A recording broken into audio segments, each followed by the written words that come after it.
Have you ever felt emotionally, physically, and spiritually exhausted? Just don't feel like going to the office sometimes, even considering a career change?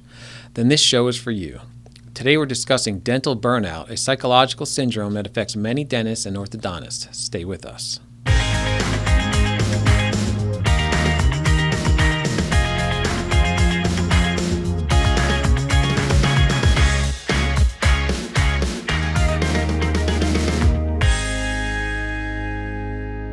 Welcome to another episode of Ortho Thrive. I'm your host, Richie Gerzon. Today we have Dr. Natasha Sarwar joining us. Natasha is a practicing dentist and a burnout and career coach with special interests in airway management and sleep apnea therapy. Natasha holds a bachelor's degree in economics from Barnard College and a dental medicine degree from New York University College of Dentistry. Natasha, welcome to the show. Thank you for having me. Yeah, absolutely. So Natasha, just tell us a little bit more about your background and how you got to where you are today. Sure. I graduated from NYU in 2013, so I've been a practicing dentist for about 8 years. Yeah. I initially was practicing full-time, and about 4 years ago, I realized I was just burnt out and always physically, emotionally, and I needed to kind of reevaluate and step out from clinical dentistry for a bit. So I actually started working part-time and started to dive a lot into personal development and mindfulness. And here I am today with practicing part-time and coaching others that are experiencing burnout and may want to change their career to prevent it and kind of have a more happier life, something they want more. That's definitely, I'm sure that's been on everyone's mind the last year and a half. There's call it the great relocation, the great resignation, everything. Everyone's just changing what's going on, prioritizing everything, right? Mm-hmm. So is burnout the same thing as stress? Like, what's the difference in your opinion? In my opinion, stress and burnout are not the same thing. Stress actually contributes to burnout, but in the beginning, a person can feel stressed with work, with life, and they can overcome it. Stress will make you more anxious. In a way, it'll make you more energized to want to finish whatever tasks you have. It will make you physically tired. But when it comes to burnout is due to chronic stressors. Yes. And your body just doesn't adapt as well to the stress, and it leads to burnout. So you become more emotionally blunted. You become apathetic. You actually start to slow down instead of in stress where you're more active. In burnout, you start to slow down, you become more tired, but at the same time, you are not able to sleep well. You have bouts of insomnia. So stress and burnout are not the same per se, but chronic stressors will lead to burnout. That makes sense. So are there other ways to identify it if you're not sure if you're experiencing this? What are the signs of it? Sure. There are some key signs where you'll see individuals who are burnt out but may not completely recognize it. Insomnia, like I said, is a huge one. You'll start to feel that you just don't want to show up to work or don't want to show up in general to activities. You're a little bit more apathetic when it comes to treating your patients. Little things start to bother you, or you just don't feel like dealing with issues that arise in the office, or more complex procedures. They don't interest you anymore. You tend to take a step back in your personal development. And that's one of the key things when you look at burnout is you just don't care anymore in a sense. Oh, wow. That's really interesting. You just don't care, huh? So you're kind of losing the passion for what you're doing. Absolutely. And sorry. Do you think you can outperform burnout, or is that a strategy? I don't think you can. Burnout, when you've entered that stage of burnout, trying to hustle your way out of it or ignore the signs and symptoms of it, you're not doing yourself any good. You're not going to be able to just turn a switch and say, hey, I'm not burnt out anymore. You really need to kind of look inside, do some, really deep thought work, and kind of say to yourself, what needs to change in order for me to overcome the burnout? So when I speak with people, it's not only about what we need to do for ourselves, but kind of our environment as well. So burnout is it's a very inclusive type of syndrome. It includes ourselves and our environment. When we're looking to overcome it, we want to make changes in the way we approach stressors, but also in the way we surround ourselves, in what we surround ourselves. So we have a toxic work environment, we want to make adjustments. If our schedule is extremely demanding, we want to make adjustments. So it's not just about cutting down on one aspect. Say, for example, you have a clinician that's seeing 40 patients a day. I'm burnt out. Let me just see 35 patients a day. Yeah. That may help, but it's not going to be the whole solution. Interesting. Well, it's nice when you own your own business, you have that ability to make adjustments a lot more easily than if you just work for someone, I'm sure. Absolutely. Absolutely. So are there other ways and techniques to recover from it? Yeah. So I always recommend a few different steps when it comes to it. Typically, I had mentioned, trying to create a better work environment. So if, for a practitioner that owns their own office, or even an associate who may be able to speak with, their boss, to see if there is a toxic environment contributing to the burnout, being able to address any of those issues. And then on top of that, time management. If there's a way that you can schedule your procedures in a way that will help you be able to take your lunch break, or being able to complete your notes in a more expedited fashion, have your assistants help you in some way to input your notes faster so that you can have a 5-minute break before the next patient comes in. And in those 5 minutes, a lot of times I'll advocate, don't do anything, sit down, close your eyes, do a small meditation or a breathing exercise that's going to help reduce your stress levels. And that kind of brings the clinician back into focus of what they're doing. Whenever you start to get overstressed and then you enter the phase of burnout, you have that apathetic feeling towards procedures, towards patients, towards your environment. So when you can reframe and bring yourself back into the environment and back into your why are you doing this? Why are you treating patients? Why are you, working day in and day out to serve your community? That's going to help you slowly climb out of the burnout phase.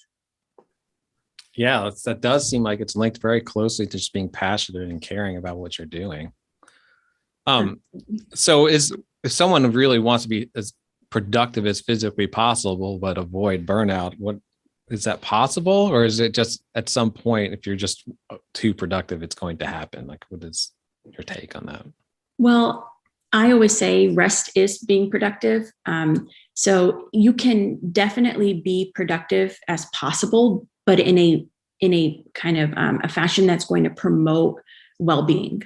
Yeah. You don't want to be, a hustler that's going to burn out in the sense. You want to have strategic productivity. You want to be able to create a schedule that works for you, but incorporates rest, mindfulness, exercise, a good diet and nutrition, time to sleep. That's how I promote my, productivity scheduling and time management. You want to be able to incorporate self-care in your schedule so that you don't have the burnout. You don't have that stress that's going to be chronic, and having lack of sleep contributes to that as well. When you're overtired, your response, your productivity diminishes, your performance diminishes. You start to become more moody and things bother you more. That's why in my coaching, I always promote, mindfulness in your schedules, and then having enough, productivity scheduled so that we can incorporate sleep in your day-to-day kind of framework. Yeah, sleep is so important. We just interviewed someone about sleep, and it was very interesting. It's just a great reminder how important it is, and it affects just everything else in work and life, Absolutely. So how can you recognize burnout maybe in other people, your spouse, coworker, et cetera?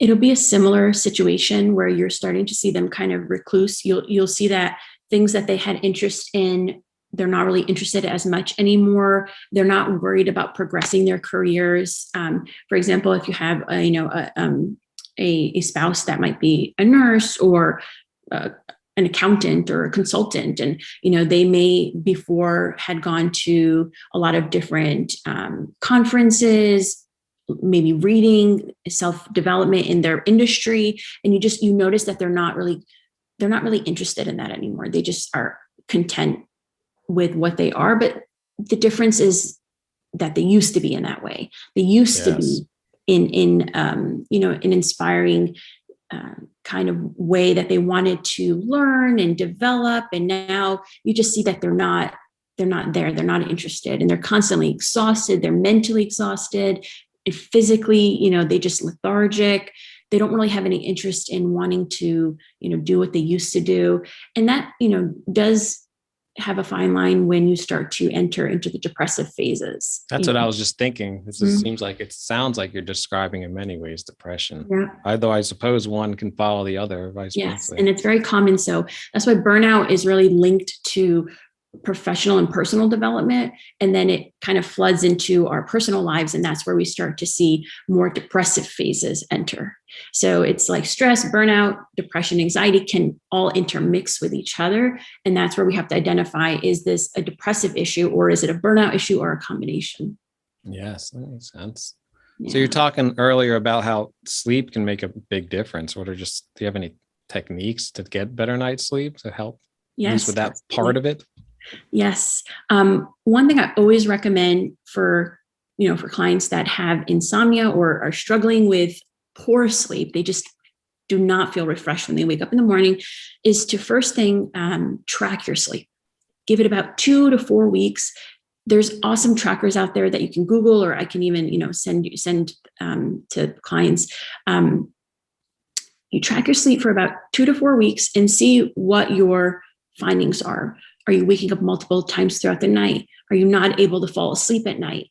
And depending on that, there are a few different kind of habits you can change. One thing I always recommend for anybody who just can't sleep is try to go to bed on time, the same time every night, and wake up the same time every morning. And the reason I recommend that is because your body craves routine. Yes. And what you want to do is establish a certain amount of hours where your body can get tired throughout the day. If one day you're sleeping 18 hours and then the next day you're trying to go to bed at the same time, your body's not tired. And that's what we tend to see on a lot of people who sleep in on Saturdays or Sundays. And then when it comes to Sunday night, they can't fall asleep, but they think it's the anxiety of work. But in reality, your body is just not tired. Oh, I totally do that.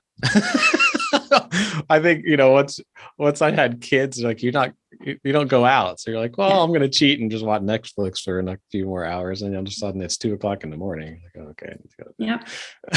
Yep. And it happens to everybody. You're not alone. Trust me. So, a lot about sleep apnea. You want to talk about that a little bit? Sure. So sleep apnea is very, very prevalent, and it's not diagnosed as often as what we would like. One thing that I'm seeing in a lot of patients with sleep apnea is they are getting the poor sleep, but we're finding that it's usually more and more, as a dental practitioner, we're seeing it more and more as an airway issue. Yes. A lot of times what we're seeing now are patients coming in, and they can be young. It's not one thing that we hadn't noticed before was older men, overweight, chronic hypertension, diabetes. Nowadays, I'm seeing younger women with airway issues that are leaving them either mild apnea or even not apneic, but having upper airway resistance syndrome, which is another issue that a lot of people are, just pushing under the rug. And we are seeing that people who are suffering with this are really having really poor health, poor sleep. And it's contributing to a lot of issues, performance-wise, health-wise. So it's really important as a dental practitioner to take a look at patient's airway, see if they have crowding in their teeth, scalloped tongue, vaulted palates. These type of things are really key in diagnosing sleep apnea. And a lot of times we see these in children, and that's huge. Wow, children coming in with ADHD diagnosis, multiple medications, never had a sleep study done. And we notice more and more that poor sleep is contributing to behavioral kind of poor behavior, I would say. So you're saying sleep, they could potentially be on all these pharmaceutical medications, and it could be sleep could be the true root cause? Yes. There's a lot of studies out there fascinating. that are showing that. So let's talk about that just specifically. If you think you might be in that situation with your child, what would kind of tell you maybe we should get a sleep study, like just to make sure? Would you just do it anyway, or would they show certain symptoms that would suggest you need to try that? I would recommend that children who are snoring at night, who have any type of extremely restless sleep, Yeah. who have large tonsils, that would require, an ENT evaluation, getting your pediatrician involved. If when you go to your dentist, we're noticing small mouths, cross bites, Yes. tongue tie, things like that, I would definitely get evaluated. That makes sense. Yeah. So how does a narrow airway affect someone's sleep? So narrow airways, they affect someone's sleep because what happens is when it's not even just narrow airway, it's narrow mouth, to be honest. It's when we're sleeping, what can happen is if we don't have enough space for the tongue will fall back into the airway and it occludes it. Oh. So then what happens is our body starts to go into fight or flight mode, and we will wake ourselves up in the middle of the night gasping for air. A protective mechanism that we see a lot in children and adults is grinding your teeth. Grinding your teeth will help. So what it is we want the airway to open, so the lower jaw will move forward. Yes. To open the airway, pull the tongue out of the airway. Once it does that, the body relaxes, and then the jaw will move back into position, occludes again, and you continuously grind your teeth. In doing that, your bottom jaw is moving forward, it's grinding against the top, moves back. So we notice a lot of patients who have obstructive sleep apnea are grinding their teeth. Yes. Okay. In addition to a lot of other symptoms, but of course, definitely we're seeing that more and more. Interesting. What does it mean to biohack your sleep? What is that referring to? Sure. It's kind of like a popular term nowadays. People like to hack everything. Yeah, they want to hack everything, right? Yeah. So biohacking means you're basically using your natural. You want to adjust and utilize your natural body, your natural systems in your body to promote sleep.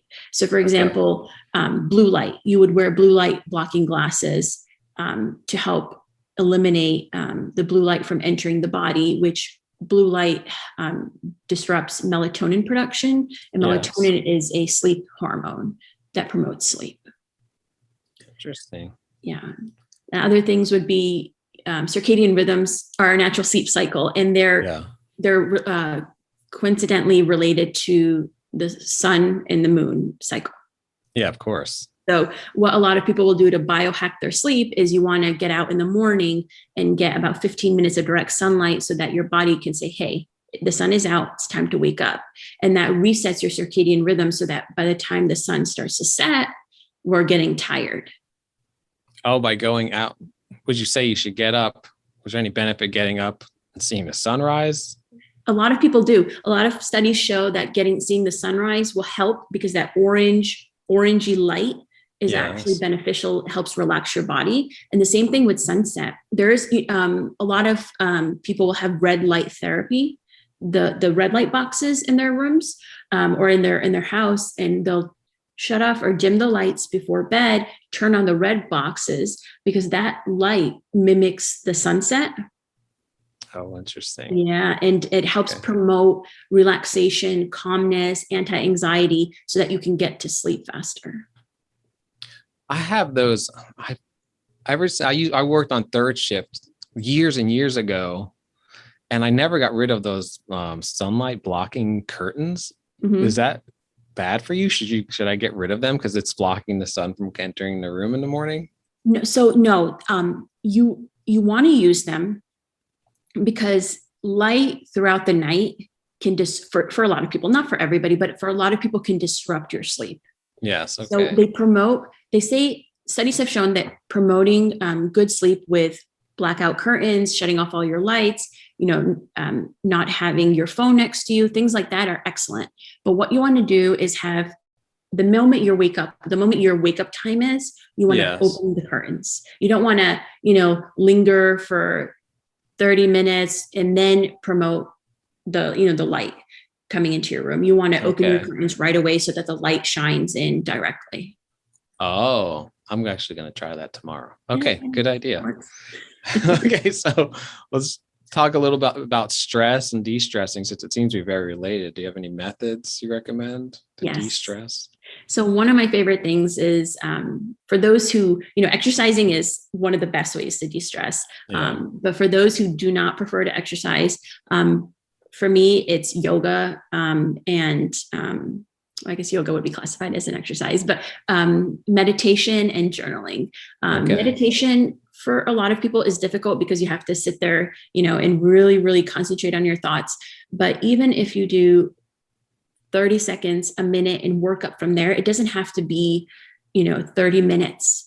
You can do what is best for you and just kind of canceling out your thoughts and letting your stillness really, really promote this quietness in your mind is going to help you so much before you even try to go to sleep or before you go see your next patient. Anything you can do to really kind of allow those thoughts to dissipate is going to help you. The other thing that I recommend is journaling. So journaling is great because it helps us face our stressors or our worries, our fears. A lot of times we'll brush things under the rug and it pops up 2 weeks later, 2 months later, 2 years later, and it causes an anxiety or a stress. It makes us resentful, angry, fearful. But if you face that head on right then and find a solution for it, if you can. So the solution could be, I'm going to leave this in the past. The solution could be, I'm going to go speak to so-and-so about a situation that might be causing me stress, or I'm going to take a CE course to further development my, endo root canal skills. I'm going to learn how to better treat patients with, sleep apnea or things like that. Something that can help you kind of provide a solution, but it doesn't have to be concrete, but a kind of a journey solution, some way that you're going to take the next step. And that helps you sleep better at night. So that makes you more productive and, boost your performance, but also gives you a sense of closure, saying, I know what I'm going to do. It's not anytime you have anxiety and stress, a lot of it is the unknown that causes that, that increased heart rate that, that's totally true. Yeah. So once you kind of have an idea of what you're going to do, that brings the level of stress down. And anytime you can do that, you're better off in terms of, reducing your level of burnout in the future. That makes sense. Do pets help with stress? Yes. A lot of offices nowadays will have, a lot of dental offices especially will have anxiety reducing pets, dogs, cats. It's great. Oh, yeah, we have our office dog today. He comes on Fridays. He's cool. Yeah.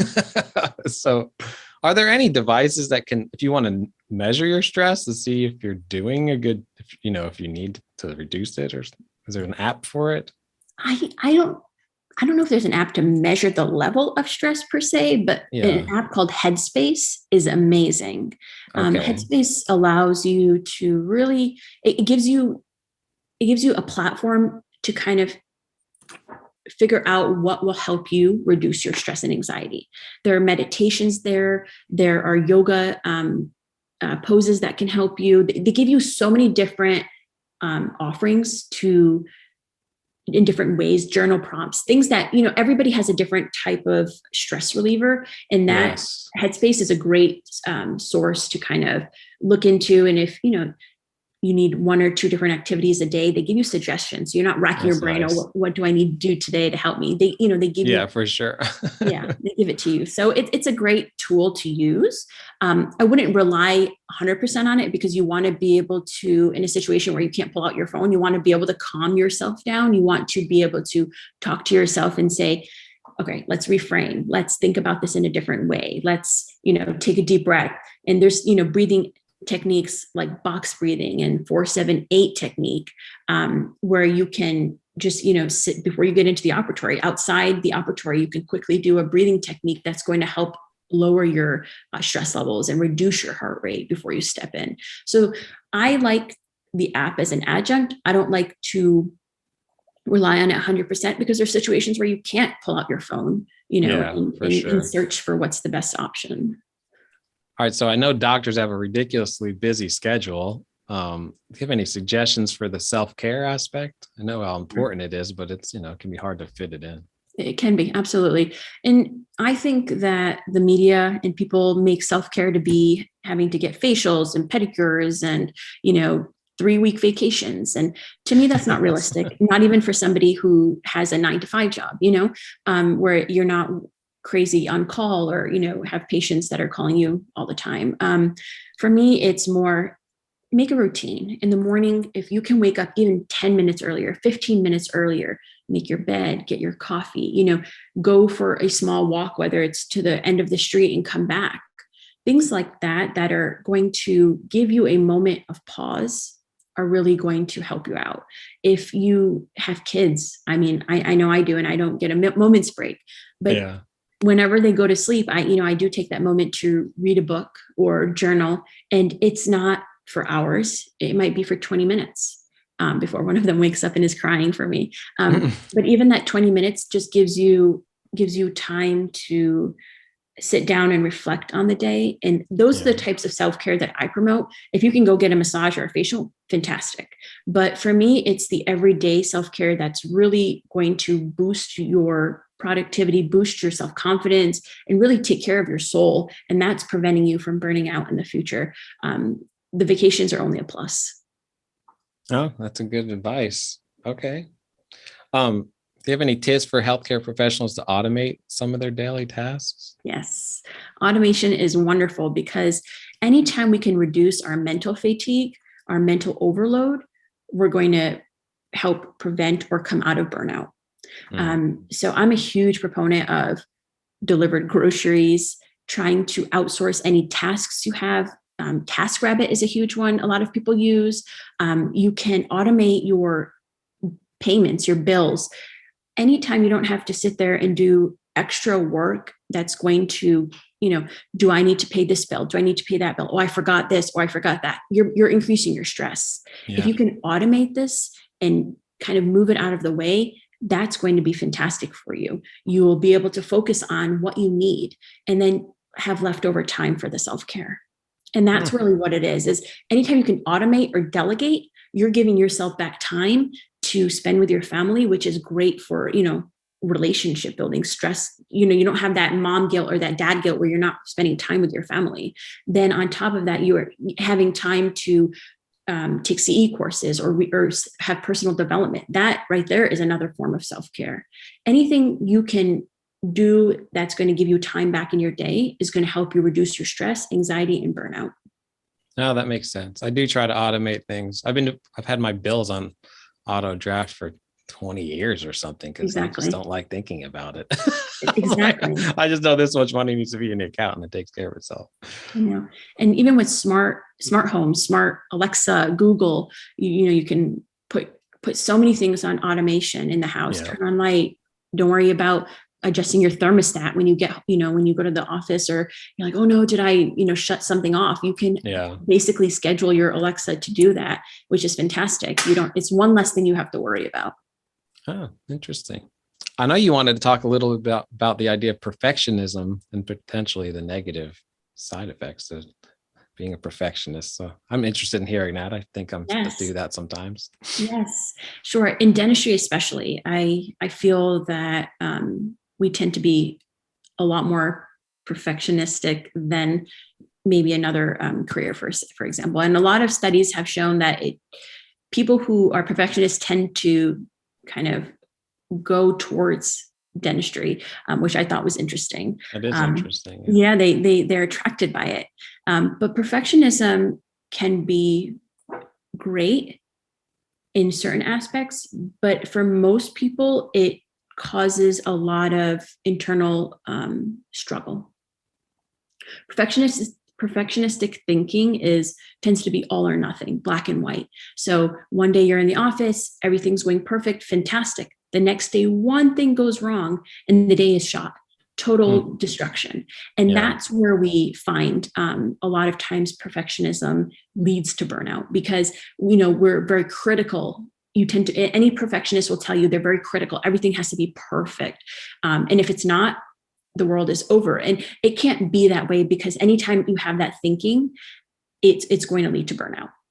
Eventually you'll say, oh, I don't care. It needs to be perfect. I'm not doing it. So you have no professional progression. Once you have that feeling of, I'm not good enough, I'm never going to be good enough, you start to kind of rescind your services. You're saying, oh, I can't do X, Y, and Z. I'm not good at root canals. I'm not going to do it. I can't do it perfectly. That's it. I'm not doing it.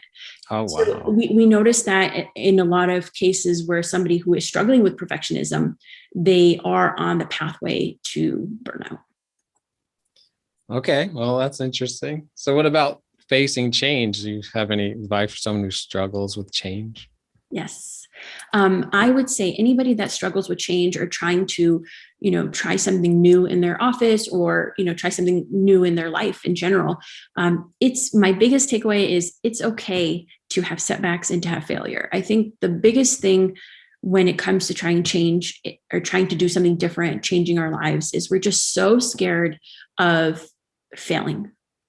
And I never used to think that failure was a good thing until you learn from your mistakes. And yes, that's one thing that, we have to remember, that life is a lesson. We can fail as many times, but every time we fail, we need to look at that failure as a learning lesson. If we just fail and then push it to the side and say, that's it, I'm not doing it again, or I'm not doing anything ever again, that's true failure. Yes. Okay. Where you're so scared to take another chance. So when I encourage people to try changing something or facing change, the first thing I always tell them is accept failure and then have the courage to try again. That's great advice. It does take a lot of courage, especially if it's a big one, for sure. Yeah, absolutely. All right. So if a doctor's interested in getting in touch with you, how do they go about it? Sure. I am all over social media, LinkedIn, Instagram, Facebook at Dr. Natasha Sarwar, or you can email me at drnatashasarwar@gmail.com. Oh, perfect. Oh, their Gmail. Okay. Yes. So Natasha, is there anything else you want to cover before we wrap it up? I just want to let everybody listening know that if you are experiencing burnout, or or you feel you're on the path for it, there is a solution, and don't let it consume you. You can overcome it. I feel that when people get to that point of, I just don't care anymore, it tends to spill over into other aspects of their life. So I just wanted to, let the listeners know that burnout happens and it can be overcome. So not to let it go. Absolutely. Natasha, thanks for being on the show. I think it'll help a lot of people. Thank you. You're very welcome.